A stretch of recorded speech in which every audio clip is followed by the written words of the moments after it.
বিল্লাহি মিনাশ শাইতানির রাজিম বিসমিল্লাহির রহমানির রহিম। আসসালামু আলাইকুম প্রিয় ভিউয়ার্স বন্ধুরা, আশা করি আল্লাহর রহমতে আপনারা ভালো আছেন। আমিও ভালো আছি। আজকে আমাদের ভিডিও বিষয় হচ্ছে অ্যাস্টিগম্যাটিজম। এই অ্যাস্টিগম্যাটিজমটা বা অ্যাস্টিগম্যাটিজম রোগ কেন হয় বা অ্যাস্টিগম্যাটিজম রোগ হলে এর লক্ষণগুলো কি কি, আমরা আজকে সেই সম্পর্কে আলোচনা করব। বন্ধুরা, অ্যাস্টিগম্যাটিজম রোগ হয় বা অ্যাস্টিগম্যাটিজম রোগটা কেন হয়?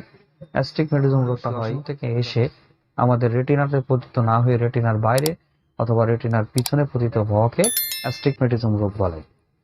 এই অ্যাস্টিগম্যাটিজম রোগের ট্রিটমেন্ট হচ্ছে সিলিন্ড্রিক্যাল লেন্স। সিলিন্ড্রিক্যাল লেন্স দ্বারা অ্যাস্টিগম্যাটিজম রোগটার ট্রিটমেন্ট করা হয়।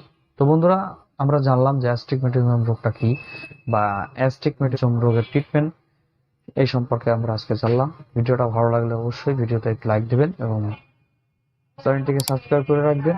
তো বন্ধুরা, খোদা হাফেজ।